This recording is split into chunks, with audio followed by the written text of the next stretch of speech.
Hi friends, welcome back to our channel. ഇന്ന് നമ്മൾ തയ്യാറാക്കാൻ പോകുന്നത് വളരെ വെറൈറ്റി ആയിട്ടുള്ള ഒരു ബ്രേക്ക്ഫാസ്റ്റാണ്. എന്നാൽ വളരെ ഹെൽത്തിയുമാണ്. നമ്മൾ അരിപ്പൊടിയും അതുപോലെ തന്നെ ഗോതമ്പൊടിയും മിക്സ് ചെയ്തിട്ട് ഏത്തപ്പഴവും ചേർത്തിട്ട് നമ്മളൊരു നല്ല ഒരു ഇടിയപ്പ റെസിപ്പിയാണ് തയ്യാറാക്കുന്നത്. അപ്പം ഇതിനു മുമ്പ് നമ്മുടെ ചാനൽ കാണാത്തവരുണ്ട്, നമ്മുടെ വീഡിയോസൊക്കെ കയറി നോക്കുക. വീഡിയോസൊക്കെ ഇഷ്ടപ്പെടാമെന്ന് ലൈക്ക് ചെയ്യുക, ഷെയർ ചെയ്യുക, സബ്സ്ക്രൈബ് ചെയ്യുക, കൂടെ തന്നെ ബെൽ ബട്ടൺ എനേബിൾ ചെയ്യുക. അപ്പോൾ നമുക്ക് ഇതെങ്ങനെ തയ്യാറാക്കാൻ നോക്കാം. അപ്പോൾ നമ്മളിത് തയ്യാറാക്കാൻ വേണ്ടിയിട്ട് ഗോതമ്പൊടിയും അരിപ്പൊടിയും മിക്സ് ചെയ്തെടുത്തിട്ടുണ്ട്. അപ്പോൾ ഗോതമ്പൊടി എത്രത്തോളമാണ് എടുക്കുന്നത് അത്രത്തോളം തന്നെ ക്വാണ്ടിറ്റിയിൽ നമ്മൾ അരിപ്പൊടി എടുത്താൽ മതിയാകും. സെയിം ക്വാണ്ടിറ്റി വേണം. അപ്പോൾ ഇതൊരു 5 മിനിറ്റ്സിനൊന്ന് റോസ്റ്റ് ചെയ്തെടുക്കാം നമുക്ക്. അത് കഴിഞ്ഞിട്ട് നമുക്ക് ഇതിലേക്ക് ആവശ്യത്തിന് ഉപ്പ് ചേർത്തൊന്ന് ജസ്റ്റ് മിക്സ് ചെയ്ത് കൊടുക്കാം. അപ്പം റോസ്റ്റ് ചെയ്ത് കഴിഞ്ഞിട്ടാണ് ഞാനിവിടെ ഉപ്പ് ചേർത്ത് കൊടുക്കുന്നത്.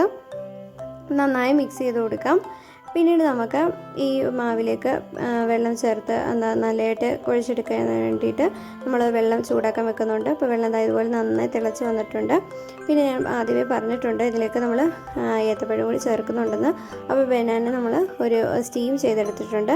എന്നിട്ട് നമുക്ക് നല്ല പഴുത്ത ഏത്തപ്പഴമാണ് നമ്മൾ എടുത്തേക്കുന്നത്. അപ്പം ഇതുപോലെ നല്ലതായിട്ട് സ്റ്റീം ചെയ്തെടുത്തിട്ട് നമ്മൾ ആ തൊലിയൊക്കെ കളഞ്ഞ് എടുത്തിട്ടുണ്ട്. ഇനി നമുക്ക് നേരത്തെ ചൂടാക്കിയ ആ ഒരു വെള്ളം നമുക്ക് ഈ മാവിലോട്ട് ഒഴിച്ച് നന്നായിട്ട് ഇത് മിക്സ് ചെയ്തെടുക്കാം. അപ്പോൾ നന്നായിട്ട് ഇതുപോലെ കൈവച്ചിട്ട് അല്ലെങ്കിൽ സ്പൂൺ വെച്ചിട്ടോ എന്താണെന്ന് വെച്ചാൽ നന്നായിട്ട് ആ വെള്ളം ഒഴിച്ച് നമ്മൾ കുഴച്ചെടുക്കണം ഇതുപോലെ മാവ്. എന്നിട്ട് നമുക്ക് നേരത്തെ പുഴുങ്ങി വെച്ചിരുന്ന നമ്മുടെ ആ ഒരു ഏത്തപ്പഴം നമുക്ക് ചെറിയ പീസസ് ആയിട്ട് കട്ട് ചെയ്തിട്ട് ഇതിലേക്ക് ചേർത്ത് കൊടുക്കാം. എന്നിട്ട് നെയ്യും അല്പം ചേർത്ത് കൊടുക്കുന്നുണ്ട്. നമ്മൾ ഒരു മയം കിട്ടാൻ വേണ്ടിയിട്ടാണ് നമ്മളിങ്ങനെ ചേർത്ത് കൊടുക്കുന്നത്. അപ്പോൾ നിങ്ങൾക്ക് വേണമെങ്കിൽ തേങ്ങാപ്പാൽ ഈ സമയത്ത് ഉപയോഗിക്കാം നെയ്ക്ക് പകരം. അപ്പോൾ ഓപ്ഷനിലാണ്, നിങ്ങളുടെ ഇഷ്ടത്തിന് ചേർക്കാം. എന്നിട്ട് നന്നായിട്ട് ഇത് കൈവച്ച് നമുക്കൊന്ന് മിക്സ് ചെയ്ത് കൊടുക്കാം. വളരെ നല്ലതായിട്ട് തന്നെ ഇത് മിക്സ് ചെയ്തെടുക്കണം. ഒരു 5 മിനിറ്റ്സ് അല്ലെങ്കിൽ 4 മിനിറ്റ്സ് നമുക്കൊന്ന് റെസ്റ്റ് ചെയ്യാൻ വെക്കാം. അപ്പോൾ എന്നിട്ട് നമുക്ക് സേവനാഴിയിലോട്ട് ഇടിയപ്പം പിരിച്ചെടുക്കാൻ വേണ്ടിയിട്ട് ഇത് ഫില്ല് ചെയ്ത് കൊടുക്കുന്നുണ്ട്. എന്നിട്ട് നമുക്കത് ഇതുപോലെ ഫില്ല് ചെയ്ത് ഇഡ്ഡലി തട്ടിൻ്റെ ബേസിൽ നമ്മൾ കുറച്ച് തേങ്ങാപ്പീരി ഇട്ടിട്ട് ഇതുപോലെ നന്നായിട്ട് ഇടിയപ്പം പിരിച്ചെടുക്കുന്നുണ്ട് സേവനാഴിയിലൂടെ. ചെറിയ ഹോൾസുള്ള സേവനാഴിയാണ് ഞാൻ യൂസ് ചെയ്തേക്കുന്നത്.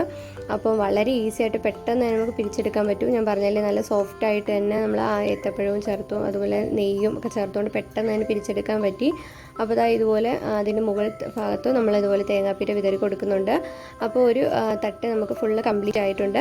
അത് നമുക്ക് ഒരു 5 മിനിറ്റ്സ് നമുക്കൊന്ന് ഇഡ്ഡലി തട്ട് നമ്മുടെ ഇഡ്ഡലി പാത്രത്തിൽ വെച്ചിട്ട് നമുക്ക് ഒന്ന് സ്റ്റീം ചെയ്തെടുക്കാം. അപ്പോൾ 5 മിനിറ്റ്സ് കഴിഞ്ഞിട്ടുണ്ട്. അപ്പോൾ നമ്മുടെ ഇടിയപ്പമൊക്കെ റെഡി ആയിട്ടുണ്ട്. നല്ലൊരു മണമൊക്കെ വരുന്നുണ്ട്. ഏത്തക്ക ചേർത്തതിൻ്റെയും ഒക്കെ നല്ലൊരു സ്മെല്ല് വരുന്നുണ്ട്. അപ്പോൾ എല്ലാവരും ഇത് ട്രൈ നോക്കണം. വെറൈറ്റിയും അതുപോലെ തന്നെ ഹെൽത്തി ആയിട്ടുള്ളൊരു ബ്രേക്ക്ഫാസ്റ്റാണ്. അപ്പോൾ എന്താ പറയുക, നല്ല സോഫ്റ്റ് ഇടിയപ്പമാണ്. അതുപോലെ തന്നെ നല്ല നൂല് പോലെ നമ്മുടെ എടുത്ത് നമുക്ക് പെട്ടെന്ന് എടുക്കാൻ പറ്റുന്നതാണ്. അപ്പം എല്ലാവരും ഇത് ട്രൈ നോക്കണം. നല്ല ഹെൽത്തിയാണ്, അതുപോലെ വെറൈറ്റിയാണ്. അപ്പം ഇത് ട്രൈ നോക്കി നിങ്ങളുടെ ഫീഡ്ബാക്സൊക്കെ അറിയിക്കുക. അപ്പോൾ നമ്മുടെ ചാനൽ ഇതുവരെ കാണാത്തവരുണ്ട്, നമ്മുടെ ചാനൽ കയറി നോക്കുക. വീഡിയോസൊക്കെ ഇഷ്ടപ്പെടുകയാണെങ്കിൽ ലൈക്ക് ചെയ്യുക, ഷെയർ ചെയ്യുക, സബ്സ്ക്രൈബ് ചെയ്യുക, കൂടെ തന്നെ ബെൽ ബട്ടൺ എനേബിൾ ചെയ്യുക. അപ്പോൾ പിന്നെ അടുത്തൊരു നല്ല വീഡിയോയിൽ കാണുന്നവരെ എല്ലാവർക്കും ടാറ്റാ.